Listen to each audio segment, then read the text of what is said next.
ഈ അല്ല പോരെ നിങ്ങൾക്കും. അപ്പൊ നമുക്ക് പറയാൻ കഴിയണം, ഹസ്ബി അല്ലാഹ്, അല്ല മതി എനിക്ക്, ലാ ഇലാഹ ഇല്ലാഹു, അവനല്ലാതെ വേറൊരു മഅബൂദുമില്ല.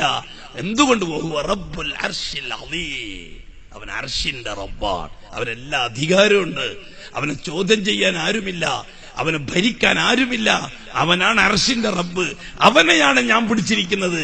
എങ്കിൽ പിന്നെ അവനിക്ക് പകരം വേറെ ആരാണ് ആ സ്ഥാനത്ത് വെക്കാൻ പറ്റുക? ബഹുമാനമുള്ള സുഹൃത്തുക്കളെ, ഇത് തിരിച്ചറിയാൻ സാധിക്കണം. ചരിത്രത്തിൽ ആദ്യമായി അള്ളാഹുവിനെ കൂടാതെ ഒരു മഹാനായ സഹാബി അലി റളിയല്ലാഹു തആല അൻഹു അള്ളാന്റെ അവതാരമാണെന്നും പറഞ്ഞ്, അള്ളാന്റെ സ്വന്തക്കാരനാണെന്നും പറഞ്ഞ്, അള്ളാഹ് അവതരിച്ചിട്ടുണ്ട് അലിയിലെന്ന് പറഞ്ഞ്, അലിയിലൂടെയാണ് അള്ളാഹ് കാര്യങ്ങൾ നടത്തുക എന്ന് പറഞ്ഞ്, അലി അറിയാതെ ഒരു കാര്യം അള്ളാഹ് നടത്തൂല എന്ന് പറഞ്ഞ് അലിയെ വിളിച്ചു അവർ, യാ അലി യാ അലി യാ അലി. ഇസ്ലാമിക ചരിത്രത്തിൽ മുസ്ലിമീങ്ങൾക്കിടയിൽ അള്ളാഹുവിനെ കൂടാതെ ഒരു മഹാനായ വ്യക്തിയെ വിളിച്ച് ആവശ്യം പൂർത്തിയാക്കാൻ ആഗ്രഹിച്ച ആദ്യത്തെ വിളി അലിയുടെ വിളിയായി, അലിയെ പറ്റിയുള്ള വിളിയായിരുന്നു. അവർക്കാണ് നാം ഷിയാക്കൾ എന്ന് പറയുന്നത്.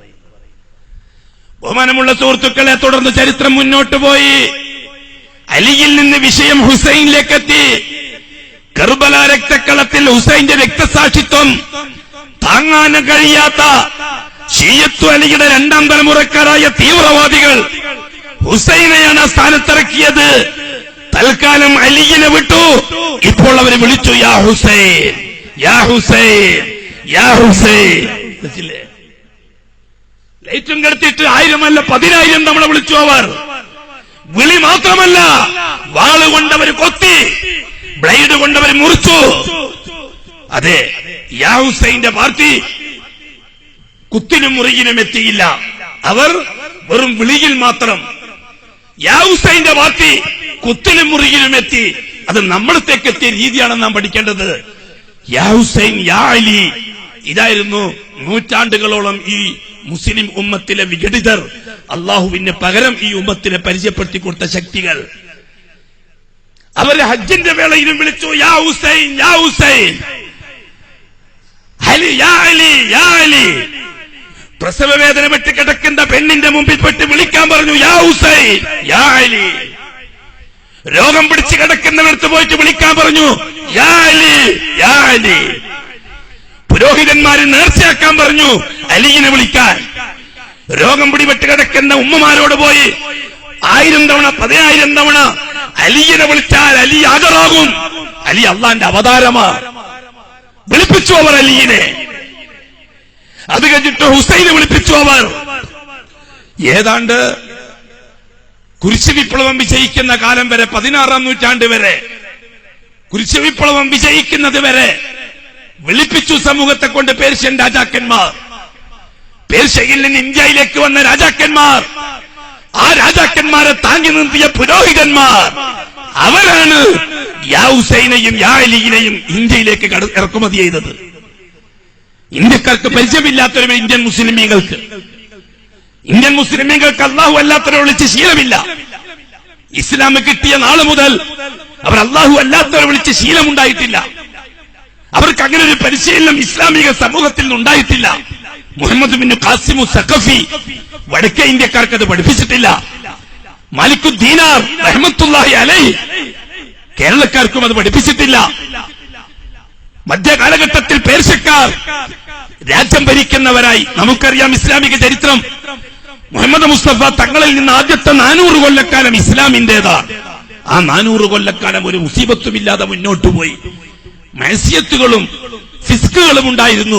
ഷിർക്കിലും കുഫറിലും ഉമ്മത്ത് സാവധാനത്തിലാണ് എത്തിയത്.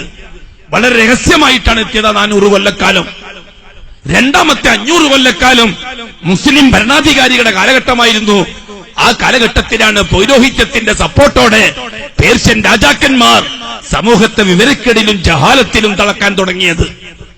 അതോടുകൂടിയാണ് യാ ഹുസൈനും യാ അലിയും ഇന്ത്യയിലേക്ക് ഇറക്കുമതി ചെയ്യപ്പെട്ടത്.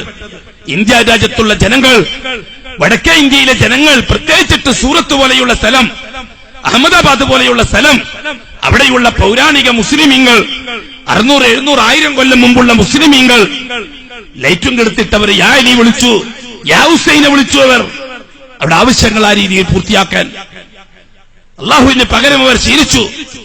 തെക്കേ ഇന്ത്യയിലേക്ക്, കേരളം പോലെയുള്ള സ്ഥലങ്ങളിലേക്ക് അത് കടന്നു വരുമ്പോഴേക്കും കുരിശു വിപ്ലവത്തിന് ശേഷമുള്ള പടിഞ്ഞാറിന്റെ ശക്തിയെ മഹാനായ വെളിയംകൊട്ട് ഉമർ ഖാദിയെ പോലെയുള്ള പണ്ഡിതന്മാർ കേരളക്കരയിലെ മുസ്ലിമീങ്ങൾക്ക് വേർതിരിച്ച് മനസ്സിലാക്കി കൊടുത്തു. ബ്രിട്ടീഷുകാരും ഷിയാക്കളും തമ്മിലുള്ള ബന്ധവും അവരുടെ ആചാരവും അവരുടെ അനുഷ്ഠാനവും നമുക്ക് യോജിച്ചതല്ലെന്ന് പറഞ്ഞ് മനസ്സിലാക്കി കൊടുത്തപ്പോൾ ഭൗതിക ശക്തികൾ അതിന് പകരം ഇനി കേരളക്കാരായ മുസ്ലിമീങ്ങൾക്ക് പരിചയപ്പെടുത്തി കൊടുത്തു. യാ ഗൗസ് യാ മുഹീദ്ദീൻ അബ്ദുൽ ഖാദിർ ജീലാനി. എന്തിന്റെ ബാക്കി? ആരെ തുടർച്ച? ചരിത്രത്തിൽ ഏതിനോടാണ് അനുബന്ധം? ചരിത്രത്തിൽ ആരുമായിട്ടാണ് ഇവർക്ക് ബന്ധം? 200 കൊല്ലം മുമ്പ് മദ്രാസിലെ കായൽ പട്ടണക്കാരനായ സദഖത്തുള്ള പഴയ രാജാക്കന്മാര് യാ അലി യാ ഹുസൈൻ എന്ന് പഠിപ്പിച്ചത് ഷിയാക്കളാണെന്ന വേർതിരിച്ചറിവ് ലോകത്തിനുണ്ടായി. 1 ലോകമഹായുദ്ധത്തോടെ, പ്രത്യേകിച്ചിട്ട് കുരിശു വിപ്ലവത്തോടെ 16-ാം നൂറ്റാണ്ടോടെ ഷിയാ സമൂഹത്തിന്റെ വകയാണിത് എന്ന് കണ്ടറിഞ്ഞ തെക്കേ ഇന്ത്യയിലെ മുസ്ലിമീങ്ങൾ യാ അലിയും യാ ഹുസൈനും വിളിക്കാൻ മെനക്കെട്ടില്ല. പടിഞ്ഞാറൻ ശക്തികൾ, സാമ്രാജ്യത്വ ശക്തികൾ സാധാരണക്കാരന്റെ മനസ്സിനെ സ്വാധീനിക്കാൻ യാ ഹുസൈന് പകരം, യാ അലിക്ക് പകരം യാ അബ്ദുൽ ഖാദിർ ജീലാനിയെ പരിചയപ്പെടുത്തി കൊടുത്തു.